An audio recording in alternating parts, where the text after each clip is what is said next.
Today, talking about one of the limbs of yoga, which this is this current video series, and talking about truth. Now, in terms of Sanskrit and how that shows up in the Yoga Sutras, Patanjali's Yoga Sutras, it is called Satya. And Sat in Sanskrit means the purest essence of, and you'll hear Sat a lot. The pronunciation of it is that the tongue hits the back of the teeth, the roof of the mouth. Sat, sat. So it's quite a strong pronunciation. It holds a lot of substance in the sutras in Sanskrit. So Satya is your truth. Gosh, I mean, how much of a subject is this? Uh, we all show up somehow in our lives one way or the other. And I think there is a truth that sits within us that we know about all of the time that doesn't necessarily show up every day because it depends what your working conditions are. So working conditions, I mean, everything that like surrounds us basically. So whether that be family life, work life, social life, however that shows up.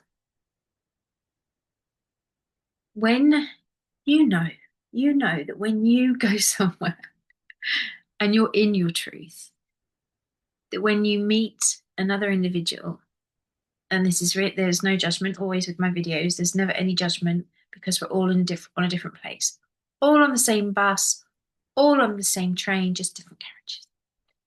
That you know when someone, you might not know logically that someone is not in their truth, but you can feel it. You can, it makes you feel a little bit uncomfortable. It makes you feel a little bit edgy, but we take no notice because we have become designed to work so that that doesn't bother us. So let's go into ego a little bit. All of us have a different idea of what ego is.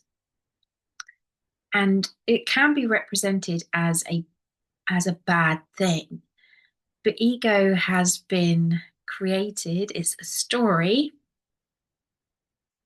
It's a story that has been created by us to protect us. So it's like a strategy. It's it's the scaffolding that holds up the story of you that you've created. And I'm not saying you like you, just you and only you, but us, all of us. There's a thing. It is a thing. Depending on how high that scaffolding has got and how wide and how obscure it is from your essential being, your essential self, your innermost truth, the harder it is for people on the outside to get to who you really are.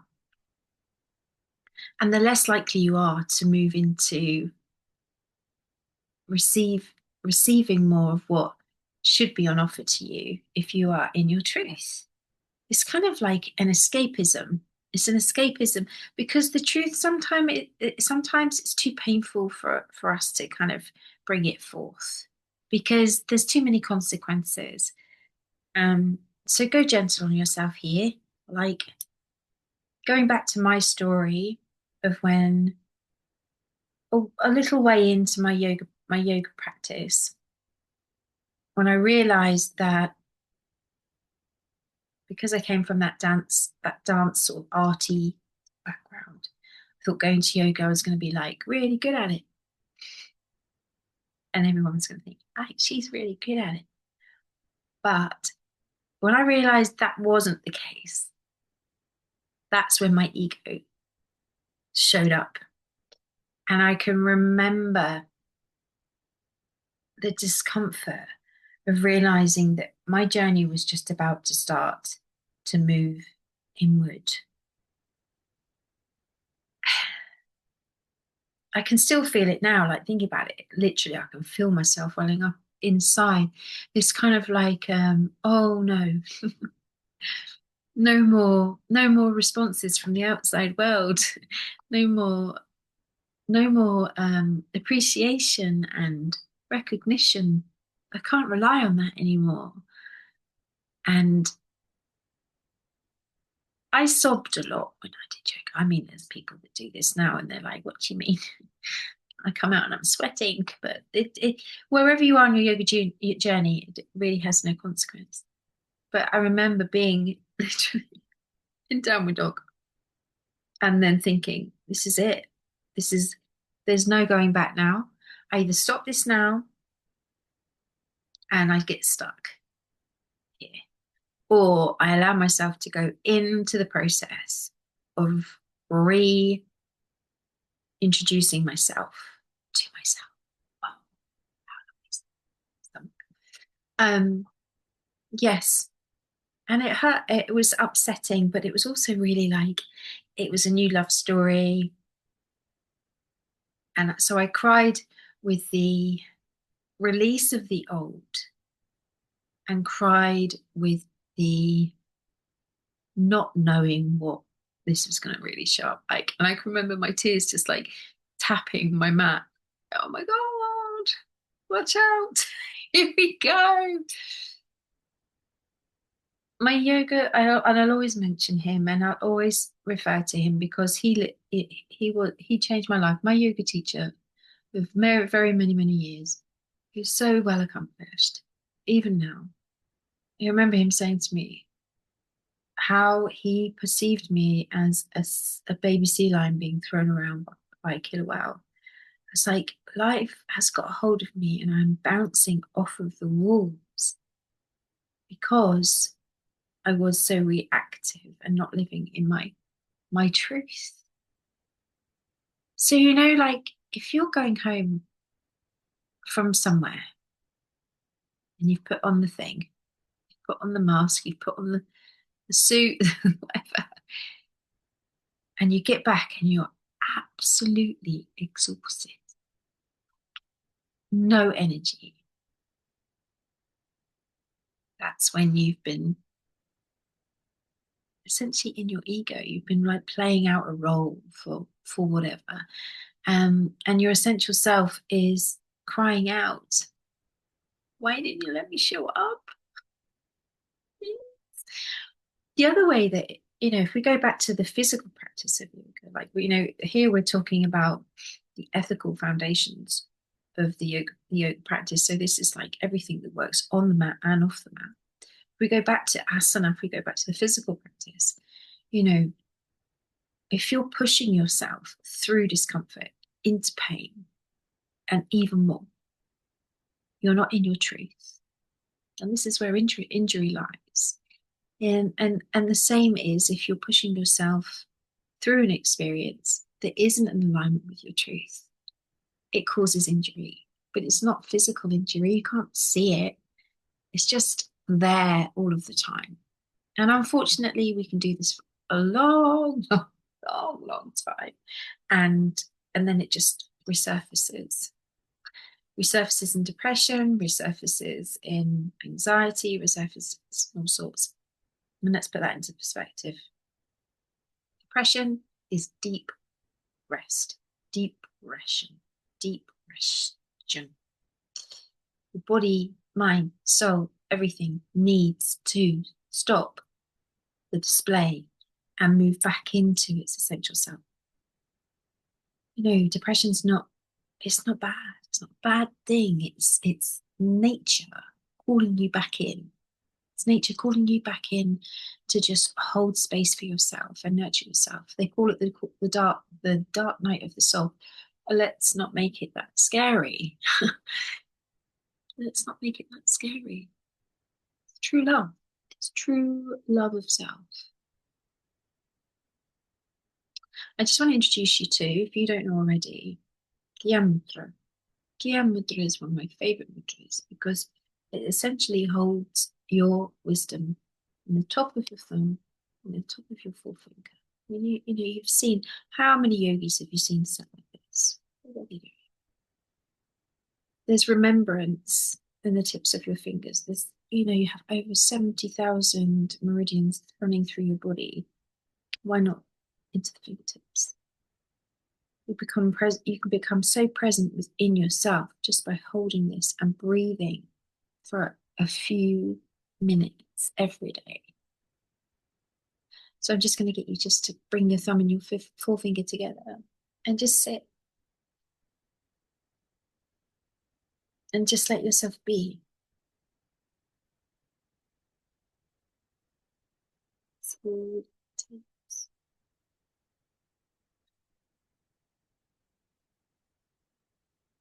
It's where we become more responsible for ourselves, for our behavior, for what we do, for our thoughts, for our speech, for our actions, what we become, what we intend to do. Our responsibility to ourselves and to the love of ourselves and to those around. And if you're looking at me and thinking, yeah, B, this is absolutely fine. If I start living my truth, the whole world's just going to fall apart around me. Yeah, it does. It will, it can, it doesn't have to, but it will.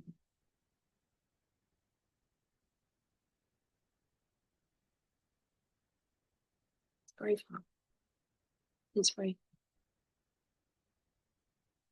And if this is really irritating out of you, then there's something that's trying to get out.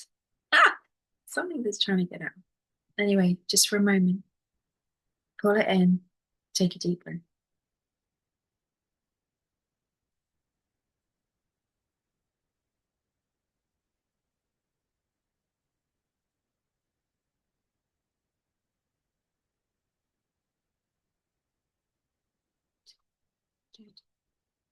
The cards got Forest-Faye today.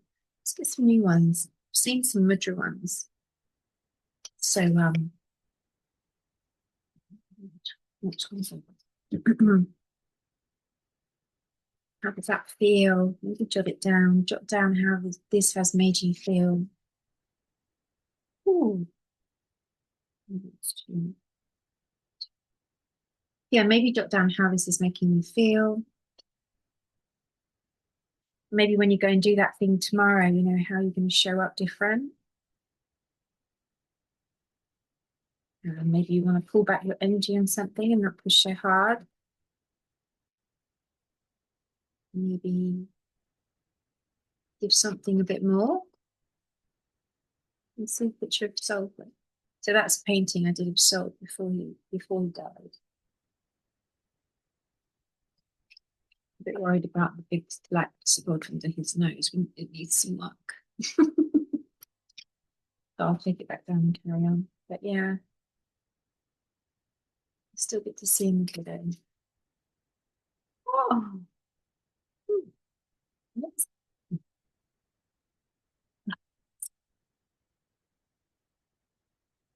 The gatekeeper. Let go. All things are possible on the borderlands. So yeah, talking about resistance, it's one of my favorite topics. We were talking about moving through pain and moving through discomfort, knowing what the difference is. Resistance holds the key to everything new. You're forcing yourself, like, say, the gatekeeper's there, and you run up to it and you just push yourself against it, like, let me in. You may rest here for a while and understand what it is you're moving into, away from, through.